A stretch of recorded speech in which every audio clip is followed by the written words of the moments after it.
Good morning. Welcome to A Higher View. I'm very excited.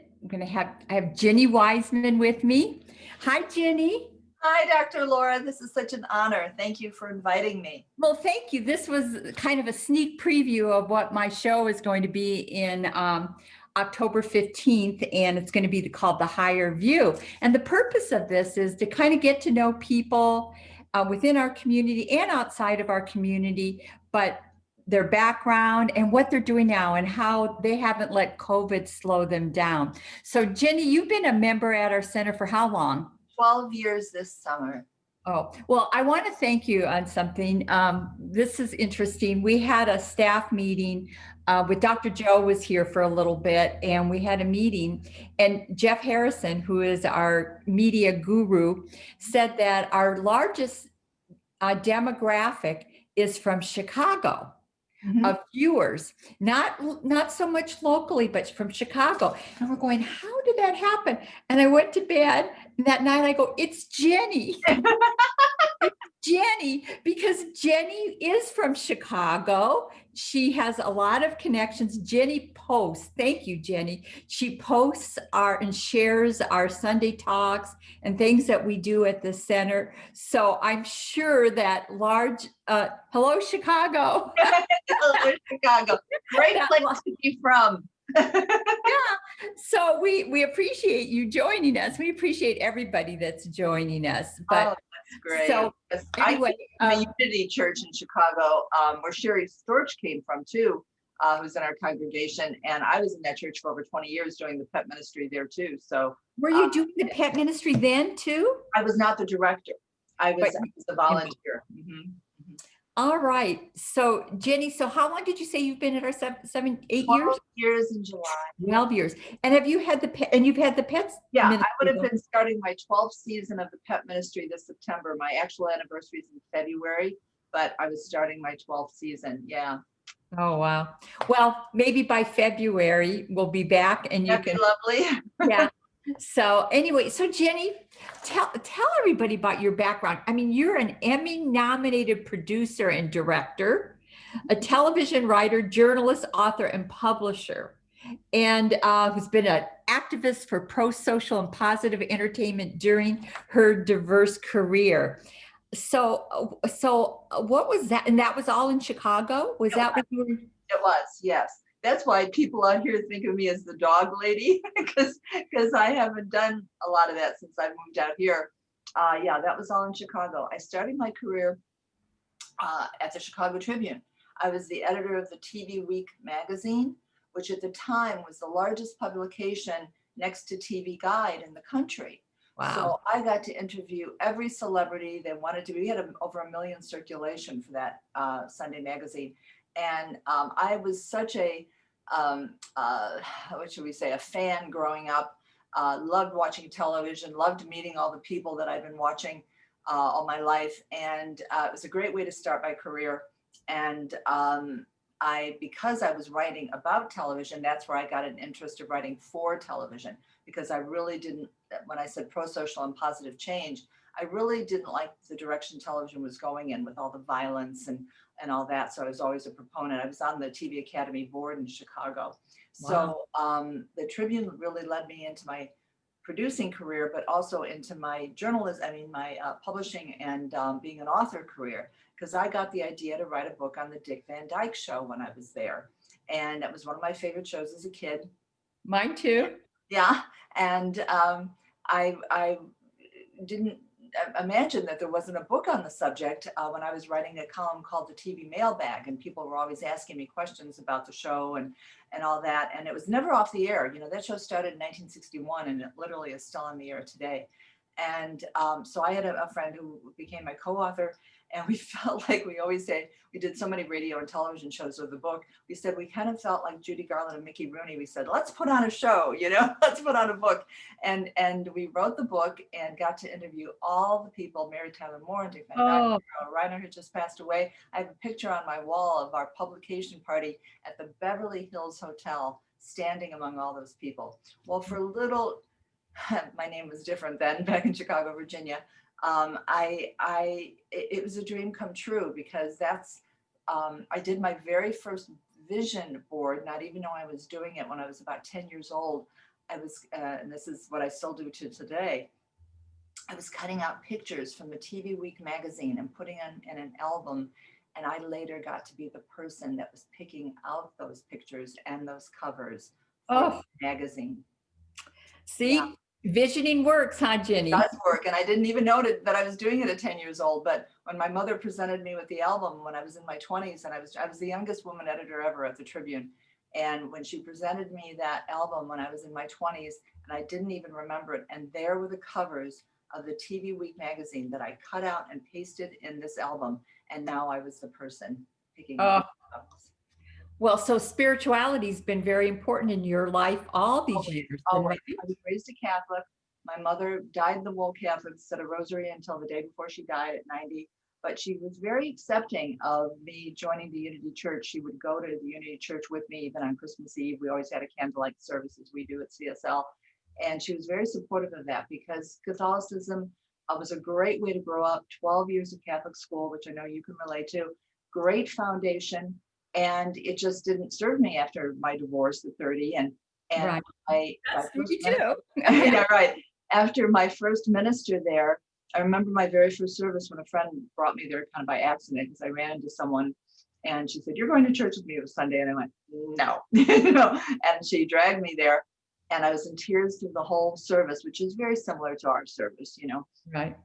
And the minister, who was a dear, dear friend, he has since many years passed away, had become a minister at 49, as many of our ministers become ministers later in life.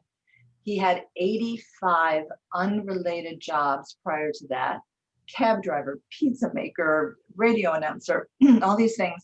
And Laura, it was the first time in my entire life that I heard a sermon that I could relate to. It, And oh, it's changed amazing, isn't it? my, It is amazing.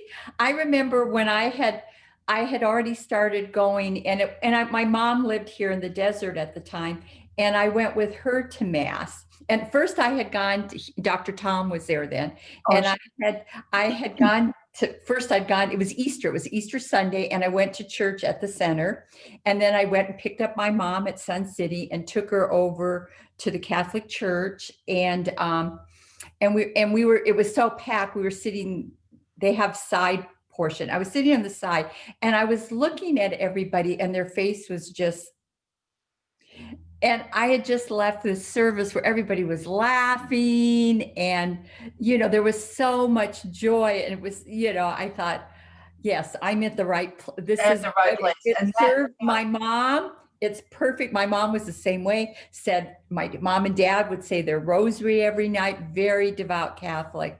And yep, they were very accepting too, she and saw what it did to help me yeah. heal and all that and to grow. So I've been in this conversation, as we say, for decades.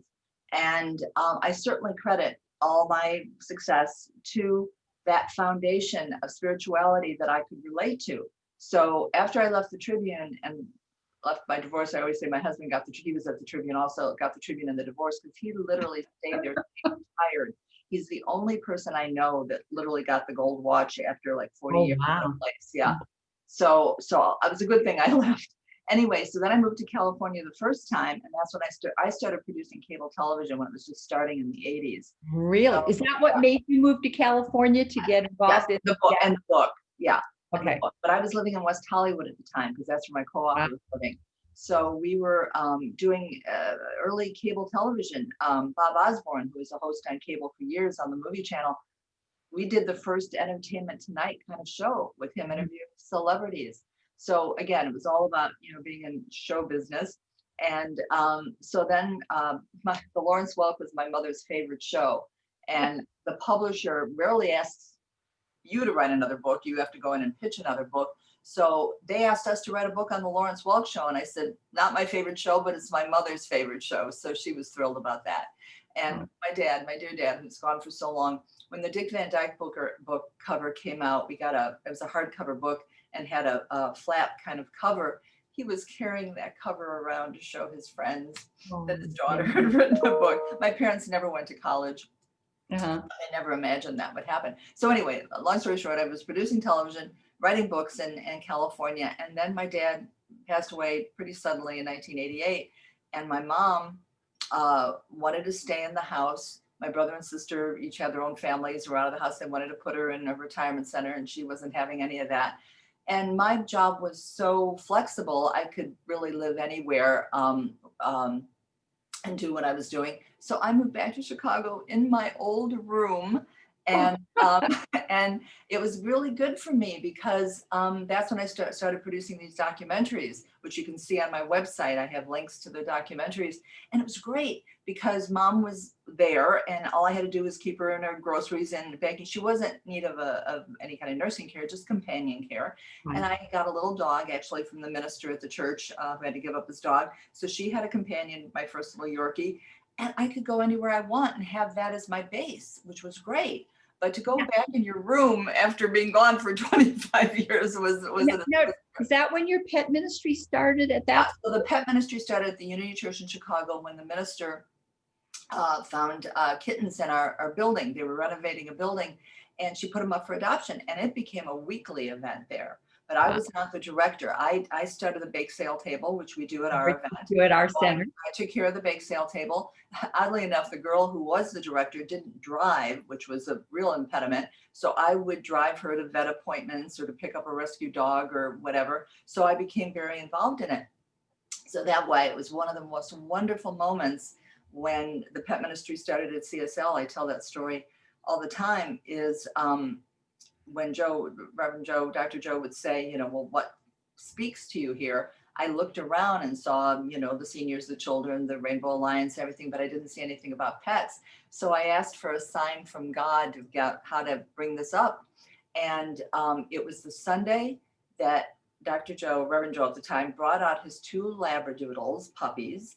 And Dr. Maxine was there at the time, and she told the story about somebody brought her a dog the day before her yoga, and she ended up keeping it. And I thought, there's my sign. So I went out to her after the service, and I said, Reverend Maxine, if you couldn't have kept yoga, what would you have done? And she said, well, gee, Jenny, I don't know. And I said, well, let me tell you about the pet ministry.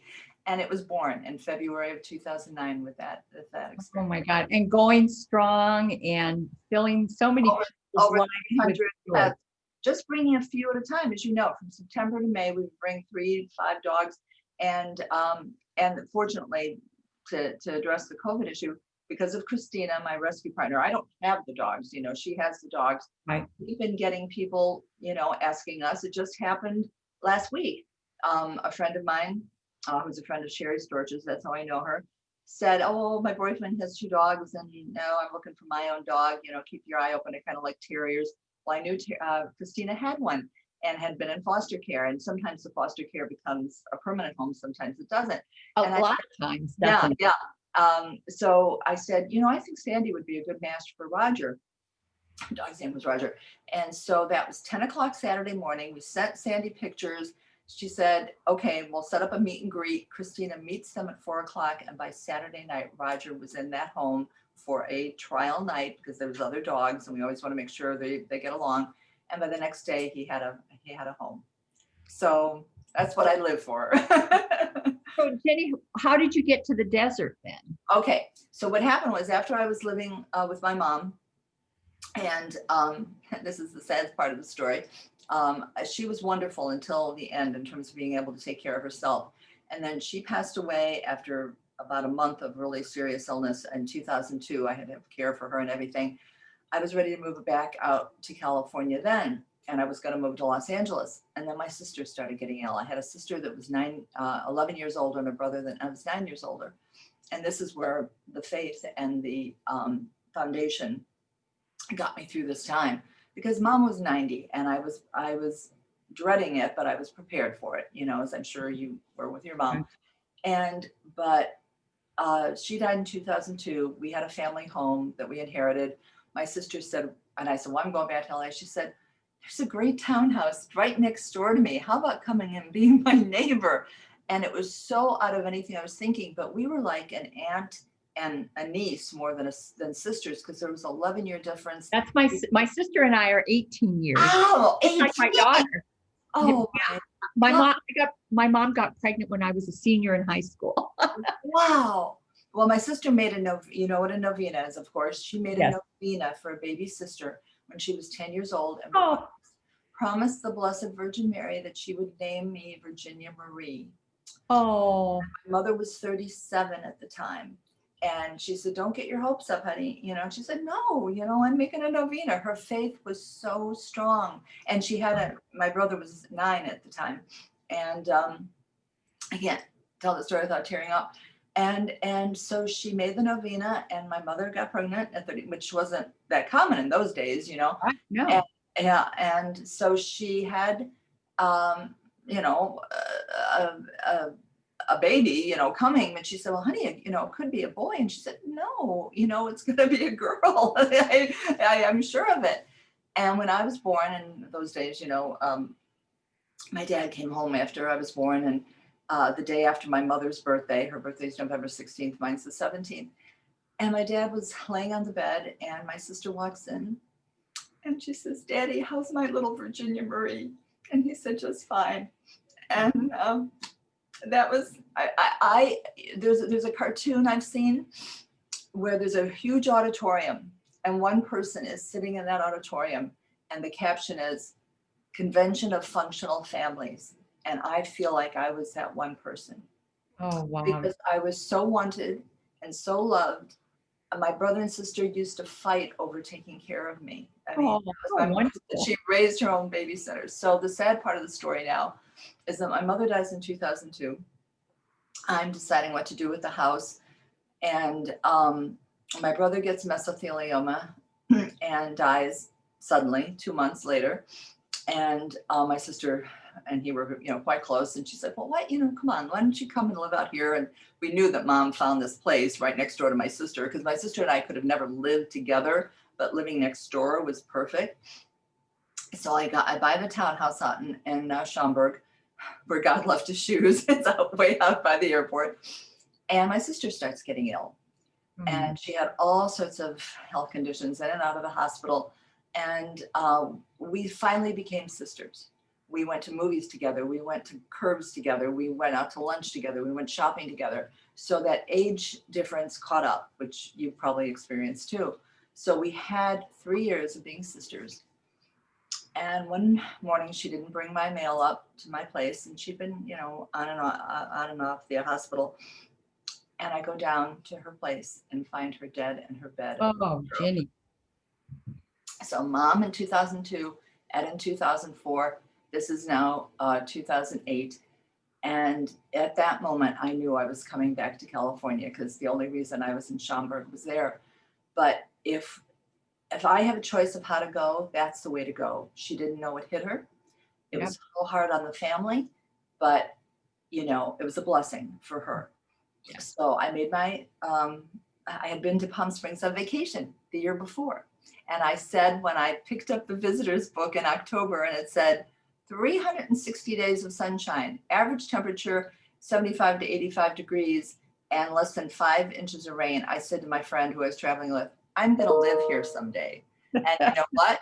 It lived up to that billing, right? Right. So within 6 weeks, I had packed up my house in Chicago, found a rental place here that fell in my lap, furnished. So I left my things and rented it furnished, and started my new life. So of course, I had to find a church. My biggest fear was, where was I going to find a hairdresser, a church, and a dentist? Those were my 3 top things. Well, who led me to the Center for Spiritual Living was Terry Cole Whitaker. Really? Continuing my story, after I produced my documentaries for A&E and the History Channel and public television, I became a literary agent, and Terry Cole Whitaker was one of my clients. I knew her through mutual friends. So I sold her book called Live Your Bliss to New World Library. And so we became good friends. And I said, "Terry, I'm sure you lived in Palm Springs." She said, "I've got the place for you, Jenny," because she had been at my Unity Church many times. That's how she knew what kind of church I'd be her host when she was there. So she said, "I've got the place for you." I said, "Okay, well, you know what I'm used to in Chicago." And I came to the center. It was July of 2008. Sat in the front row, which I sit in Still do. till this day. And Bobby was playing the piano, and Reverend Joe wasn't there. It was a monk who was there that day. The only Oh, I time I've remember. ever seen him in the 12 years. Yeah, he only came that one That time. was time. Okay, so that was the Sunday. I look around and I thought, okay, and I, felt the energy and the music and the whole thing. And from that day, I knew I was home. And I thanked Terry for it many, many, many times. And Well, did you know Terry had a church here for a little while? I did. Oh, sure. Oh, yeah. Okay. Yeah. Um, so yeah, so that's why I knew she knew Palm Springs and she knew everyone. So yeah, no, we knew each other very well. I still keep in touch with her. She's up in Mount Shasta now. Oh, I didn't know that. Uh-huh. Yeah, she does still does retreats and stuff. I get things from her.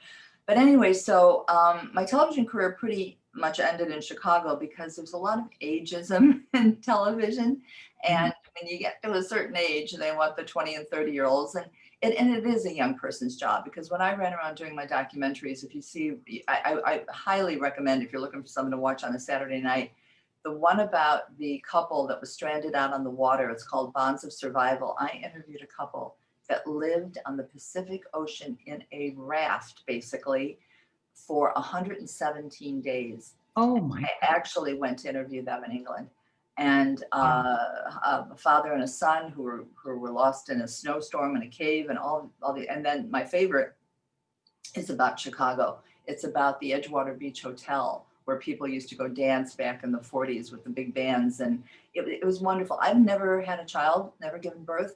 And between writing My Highway to Heaven for Michael Landon and producing the books and producing the TV shows, every time I did that, I kind of had a sense of what it must feel like to give birth because it was an idea in my head. And then I wrote it, produced it, edited it, and there it was, for people to Wow. enjoy. Well, Yeah, and you helped Dale Alansky, I did. Dale get her book Yeah, published. right. Are you So working on her second one that she's doing now too? who I'm working with right now is Laura and Annie Meeks. Oh, that So is going to be so yeah. Oh, fascinating. that is the story. That is the story. No, then I started so I was a literary agent, and then I started my own publishing company. The books were carried in the bookstore. Transformation Media. There were about 16 books I published, and of course, our dear, dear Reverend Marion had to review the books before the bookstore carried it, and she loved all my books. And I said, Reverend Marion, your review means more to me than the New York Times because she had read everything, right? She was such an avid reader. So anyway, my books were in the bookstore. I did 16 books. And that's when Dale was telling me she had an idea. I said, I could be your coach. I could be your literary coach and your editor. And I was such a fan of her Facebook postings anyway, that when she said she wanted to put them in a book and given the Fear to Faith title and everything, I said, oh, this is, I start, when you ask me, about spiritual practice, I read that book I'm on my second way through. I read it every morning. I spend a good half an hour to 45 minutes in the morning meditating. I did the whole prosperity thing we did for 21 days Right? twice without missing a Wow. day, Mhm. which opened up a lot of things. And I read her book. I often post on Facebook the Yes, message you for the day. do. You do. And then I read Daily Word, which I've read since the day I walked into Unity. I've had a Daily Word every day, and now I read it online. And I post that. So I have a foundation in the morning because once that 45 minutes is over, it's like I put on my atomic roller skates because the rest of the day I'm running. So Okay, so let's talk about that. So now that COVID's hit, mhm. I have a feeling it hasn't stopped you much. No, I've started a whole new company. This has been very exciting. Again, again, it's so based in what we believe and having that foundation of faith and trust. And not that I don't have my moments of fear. That's why I'm glad I have Dale's book.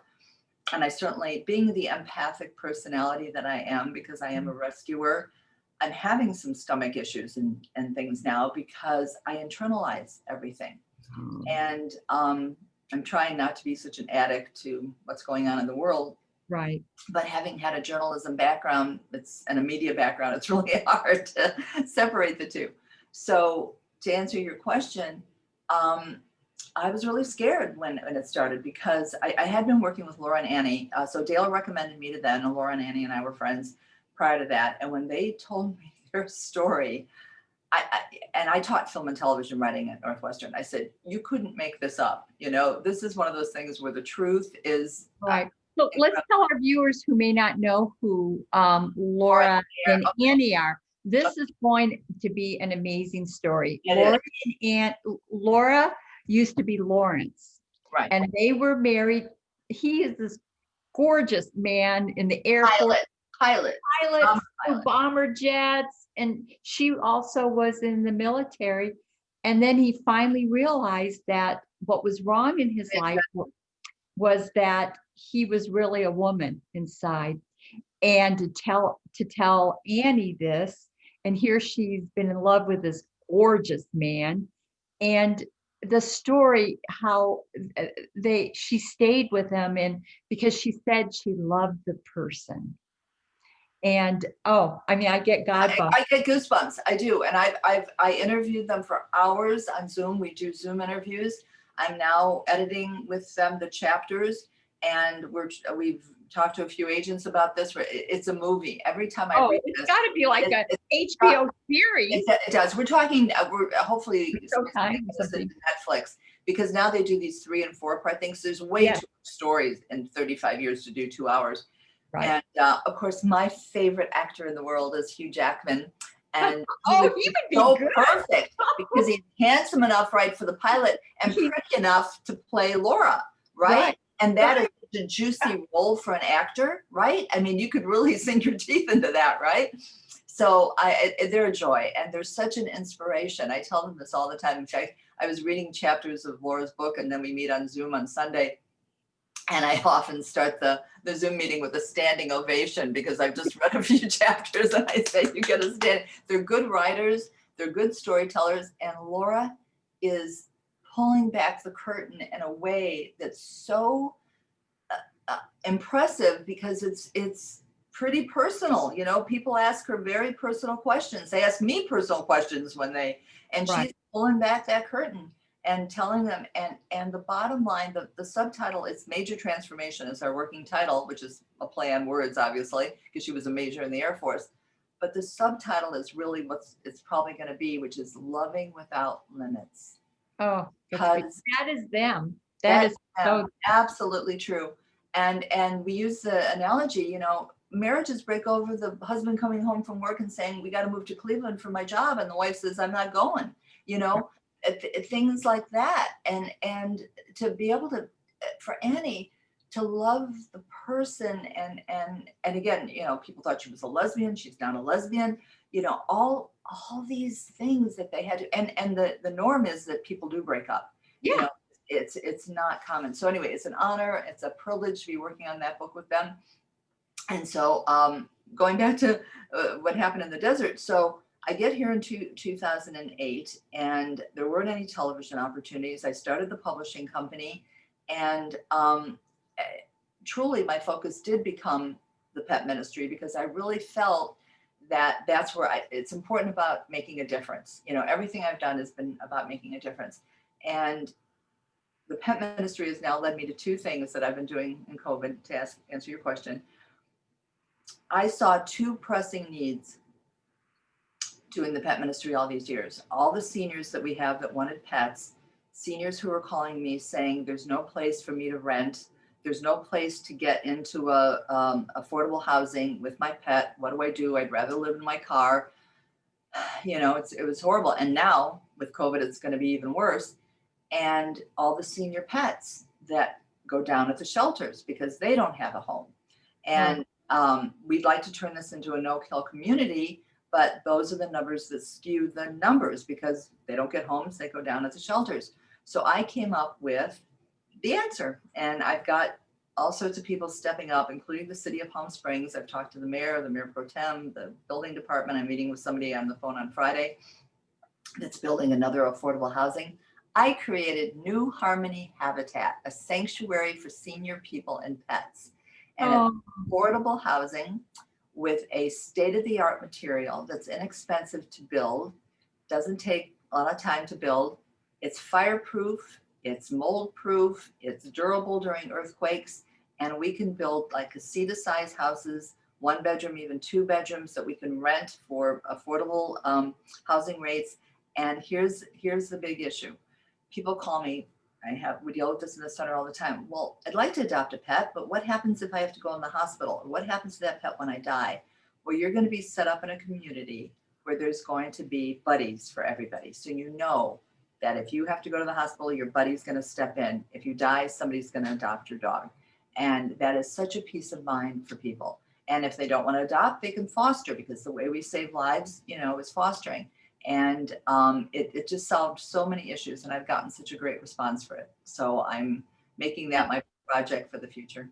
That's a brilliant, brilliant idea, Jenny. And I remember before we closed down, you had just you were just starting it, weren't you? Yeah, I was starting it, and then it had to go on the back burner because everything, was happening for COVID. So it's just starting again this week. I'm in touch with people from an organization called Lift to Rise, which is all about affordable housing here. And then on Monday, I went on a meeting for the city for a housing unit that's going to be built here on Palm Canyon. And we got to ask questions, and I said who I was and told them what I just told you. And the gentleman from the organization invited me to call him Friday. He said, I think it's very impressive. You should call us, because they're the people building it. And that's what it takes. It takes a village to build a village like that. Right. So where in Palm Springs, do they have property? Do you have all over? Oh, There's good. property that the city could donate in some aspects, but I go around and take pictures of all the signs here of property that have been for sale here forever. So, and it's going to cost less than $6 million to build something like this, which barely you can build a house out here for that. So if I can get somebody to donate land, or at least give us a good deal, and it's so inexpensive to build these things. So it's my dream, and I think it's really possible, and it would serve such a tremendous need here. So that's one thing keeping me busy. But the big thing that happened, the old find the need and fill it, that was one thing. The second thing was I got approached in April, and I've already talked to Elizabeth about this, and turns out I didn't know Jerry Lynn was a friend of my business partner, Mario Hernandez. There's such a small desert. She said to him, oh, you should come to the center and tell them about your product. We have a sanitation and disinfecting company that's going to kill the COVID and also keep it safe for 90 days. And it's non-toxic. A lot of the things that people are using right now, they're finding health problems.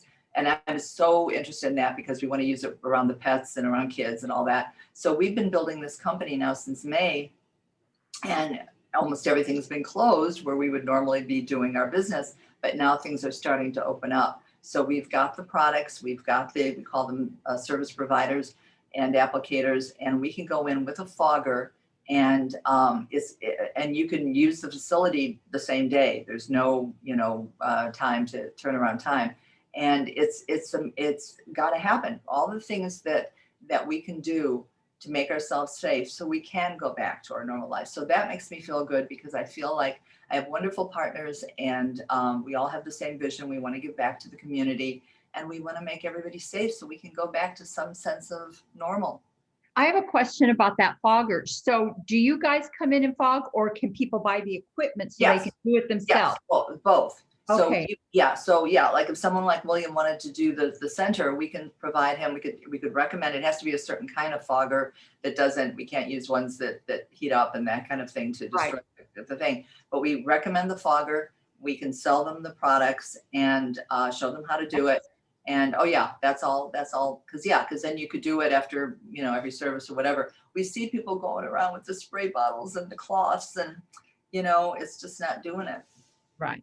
Wow. Jenny, so you've been very busy. That's called Environment Protection Solutions, by the way. And I've been very go to your website. I can see that.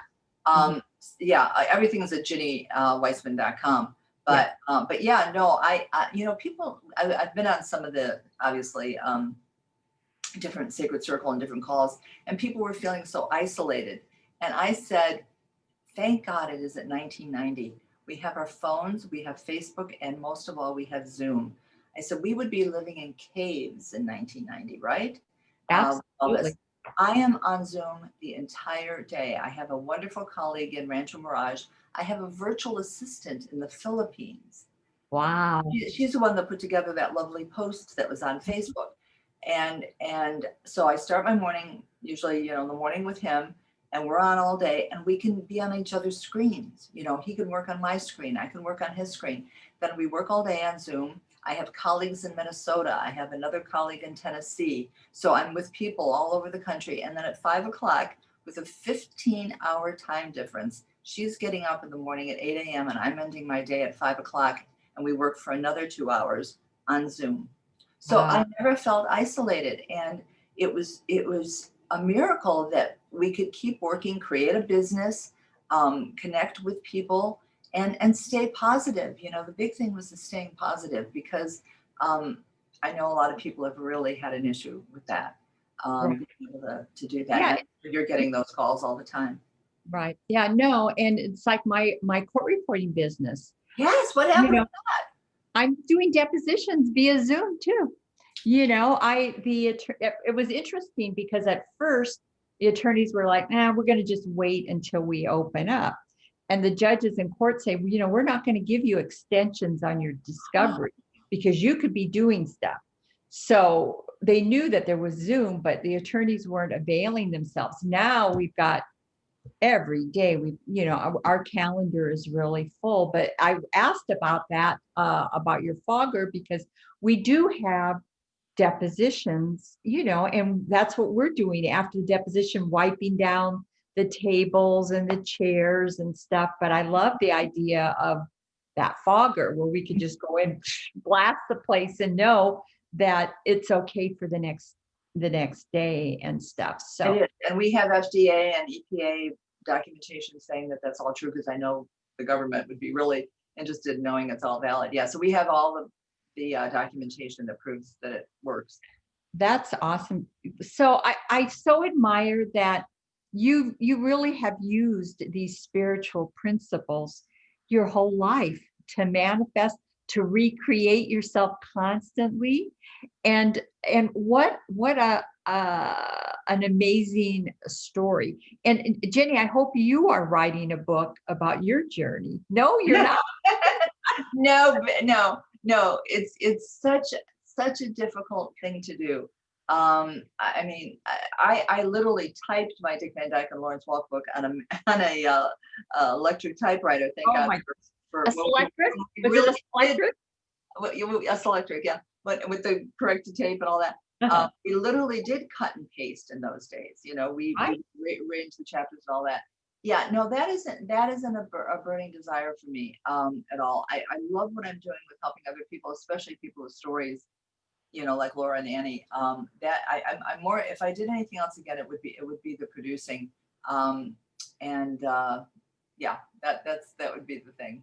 So, Jenny, let me ask you, during this COVID with so many people, because I think I heard somewhere that a lot more people are adopting pets because they're Yes, lonely.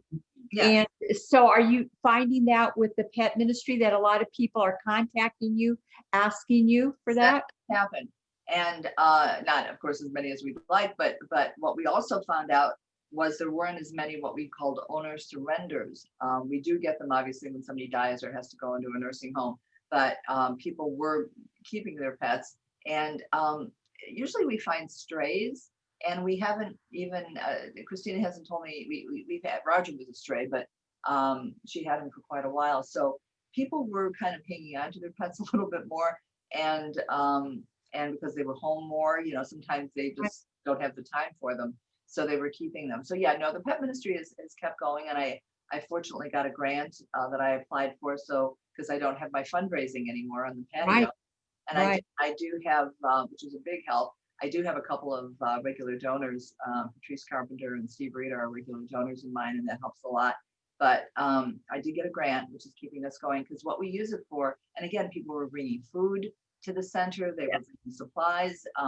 So now that money is going to go to that, and also going to go to the medical expenses, because that's an ongoing thing.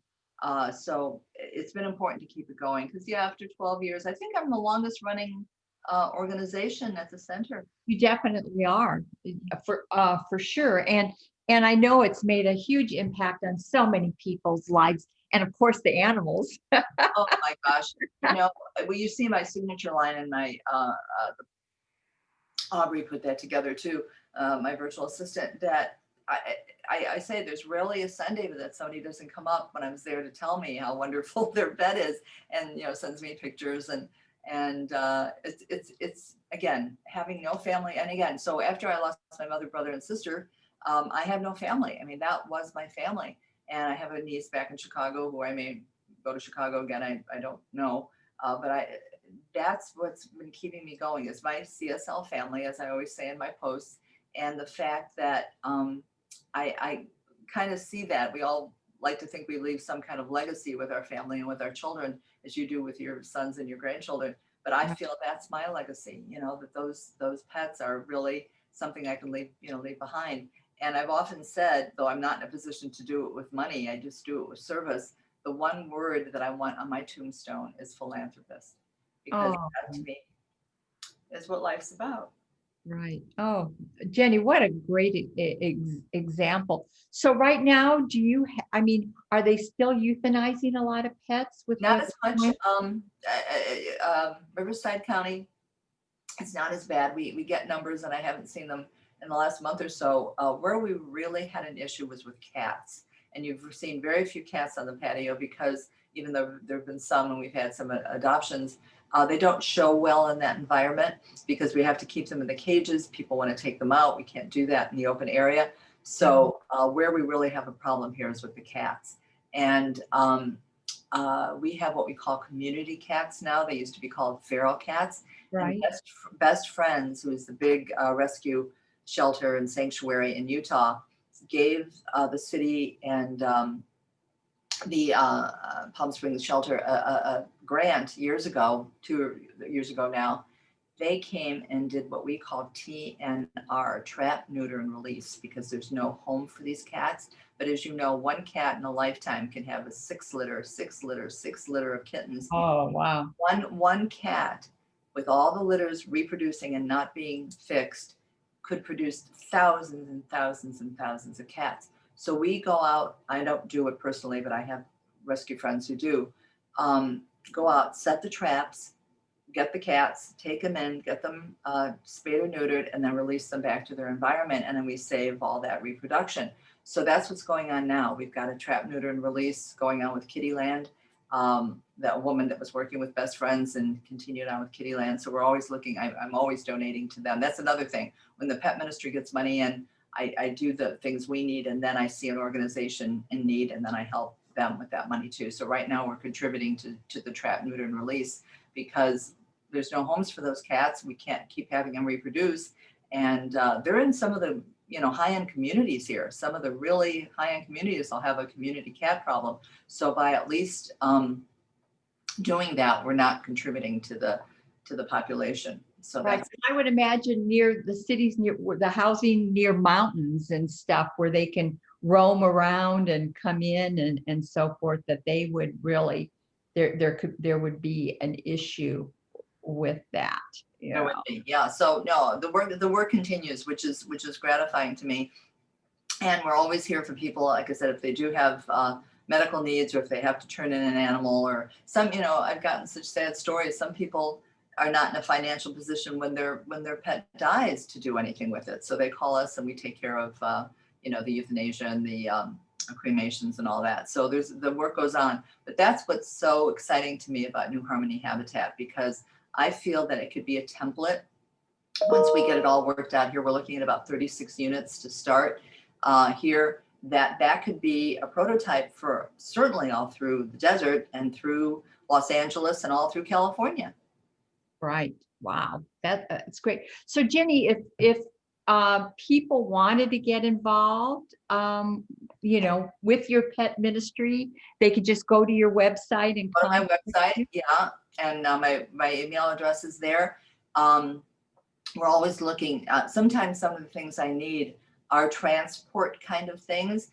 We sometimes need to go pick up a pet. Unfortunately, Christina's big SUV got vandalized, and so we're looking for another big vehicle for her to transport pets. So we need people who would help transport, sometimes take a pet back and forth to the vet. We always need the food, and certainly any donations for medical, because who knows when we don't know when we'll be back on the patio again. Even No.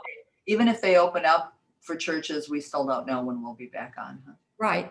And I don't know that just when we'll open, even though I know that I think they're allowing churches or so many people, but I think we're going to err on the side of caution and watch and see, because we would hate to think that our center was a spreader Right, of right. the, And given the age of the population, yeah, yeah, the exactly. congregation, that's a big factor. And one of the reasons it's so wonderful, because again, I say it every Sunday, it's so wonderful to have the connection on Sunday and every day. But why we go there is for that energy. And if Yes. we don't have to limit it to, a much smaller congregation, we're not going to have the experience, right? Oh, yeah, So, exactly. It's like, and there is an energy in the sanctuary. I have to say, I don't know if you've noticed, but since we've been back at the center yes, doing the I like Sundays, that. Mhm. doing the service for Sundays, I told Reverend Charles, said, your talks are so more powerful. And Jenny, even though like when I go in there, because we film in there, there's just the filming people and maybe a practitioner that's going to be praying, there still is this energy. And in fact, Elizabeth and I were talking in the office the other day about the fact we had James von Prague at our center years, Oh, you know, and afterwards, Dr. Joe's very sensitive to energy. He could hear people talking that weren't there. And we called James von Prague and said, you'll have some people here. Call him. And he did. And it stopped. But I just think of all the amazing people that have been in our sanctuary that are no longer here.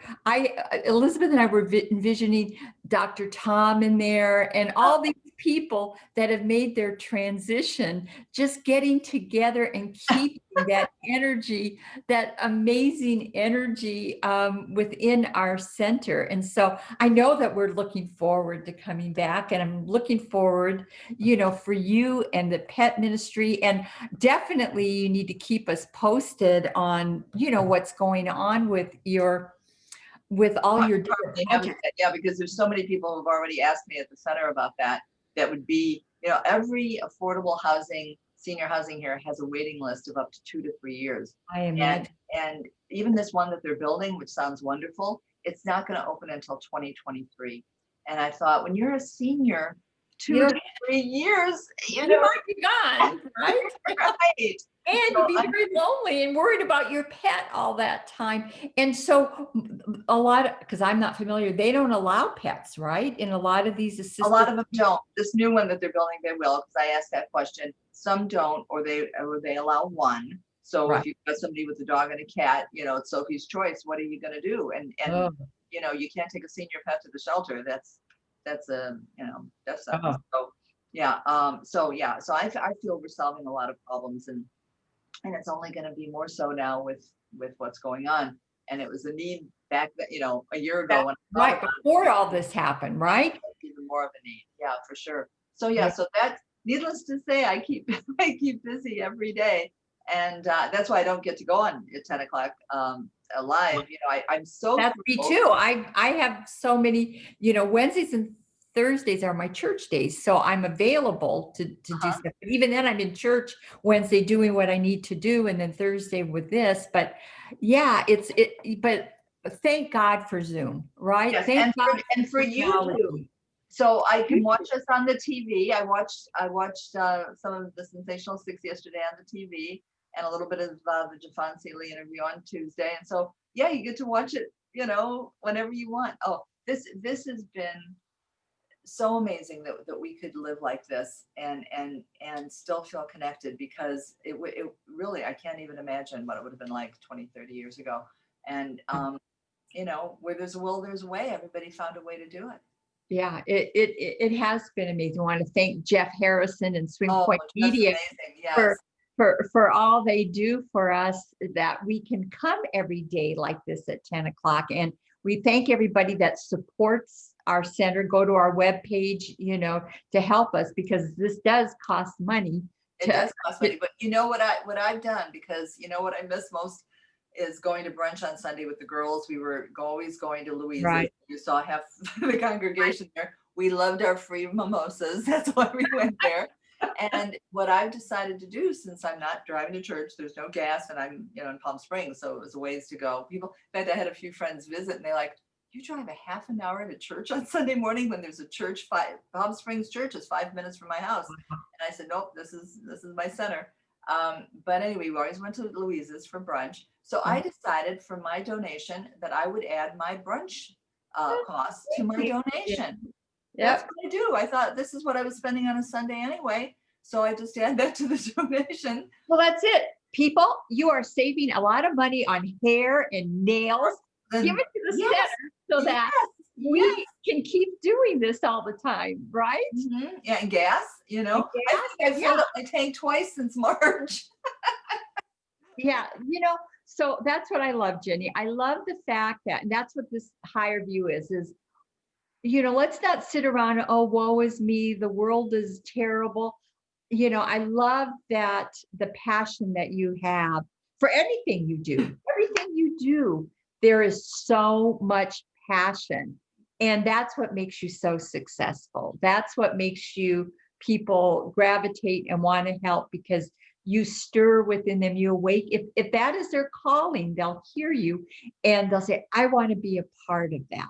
And that's what happened. I, There's a quote that my grandmother, I had a I was 100% Polish. My grandmother came over from Poland when she was 18, never saw her parents or anybody again.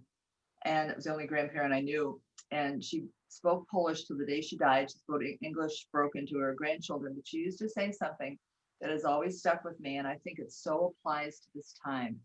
And because I think we're going to come out so much better, so much stronger, so much more equal in this world. And her expression was, there's nothing so bad that something good doesn't come out of it. oh, I love that. And I always quote I remember taking a class with Reverend Marion that said, out of all chaos, something beautiful is going to be born. Mhm. And so that's what I think about. I'm doing this book study. It's kind of just a group of, and we're doing the oneness book. And it's like every week, we don't read it ahead, we read it in the group. And it's like every week, it's like, oh my God, this is for now. And it's all about that, we are creating our world and what kind of world do we want to create? And so that's what the higher view is about. That's why I invited you. When I all of a sudden I had to have somebody, which I wasn't planning, I said, Jenny Wiseman, I want to thank Don Finlinson because Don said, we should be interviewing some people from our center so we can see the faces and get caught up with what they're doing. And you popped into my head immediately. You And said, you said, can you do me a favor? I went, oh my gosh, what a lovely invitation. well, and it was after I invited you to do this is when I realized that the people from Chicago were because of you. Because we were going, why Chicago or what? I mean, what? And I said, and then in the middle of the night, it hit me in my sleep and I said, Jenny. So thank you, Jenny, for all your sharing, and all of you that watch, share it. So we have people from all over the country, all over the world that watch our Sunday show, and you always give the most your critiques of the service are always so beautiful. And now I know why, because you are this literary genius and stuff. So real quick before we end, so out of all the people you have interviewed, which was the one that was like, that was off the chart? I mean, I'm sure they were all special, but the one that you hold in your heart and are so grateful for that opportunity, is there one? I got to say this to him in person because I always say this about him. Um, we all remember Henry Winkler playing the Fonz, Yes. and he was a Yale graduate, nothing like the character that he played. Wow. He had learning disabilities.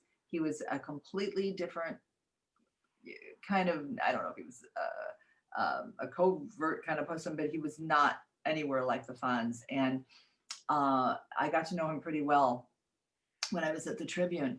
And he must have had one of those photographic memories, because he would not only remember my name, but he would say, Ginny, are you in Chicago or are you in LA? You know, that kind of thing.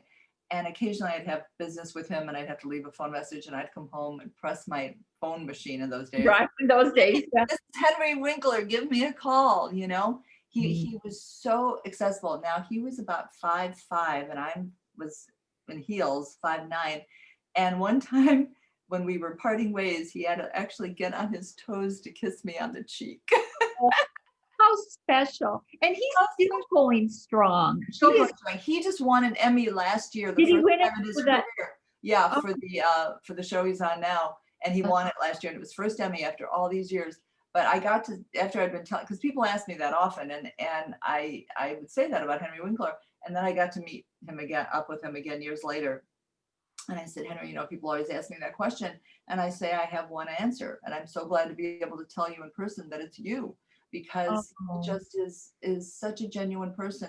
And I have to say, that's not true across the board in entertainment. Most people have an on-screen persona, and sometimes they're just very shy when they're off camera. I knew Phil Donahue very well back in Chicago. He dated a friend of mine before he met Marlo Thomas. Been to his house, he'd been to my house, and I invited him to a party once, and he was standing in the corner. He couldn't go up and talk to anybody. A man who made his living as a talk show host.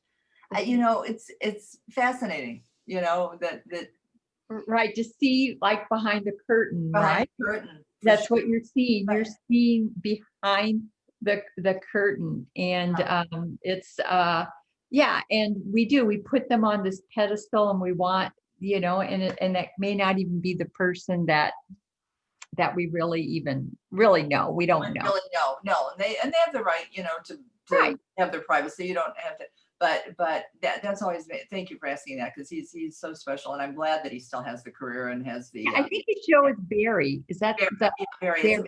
Nothing I would watch because it's No, because it's about killing. Yeah.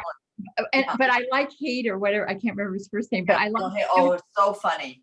Oh, yeah. So He is so funny, but yeah, but he's an assassin or something, and he's acting. He's taking acting lessons. Yeah, and I think I he's an can't watch acting it. teacher. He's his acting teacher. No, to get back to what you said in my bio at the beginning, that I've been a activist for pro entertainment. That's been the thing for me. I can't understand now, even now, and this is what I'm hoping all this will change, is why things are so dark.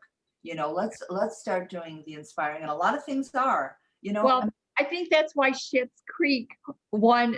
So all those enemies. I love Schitt's Creek.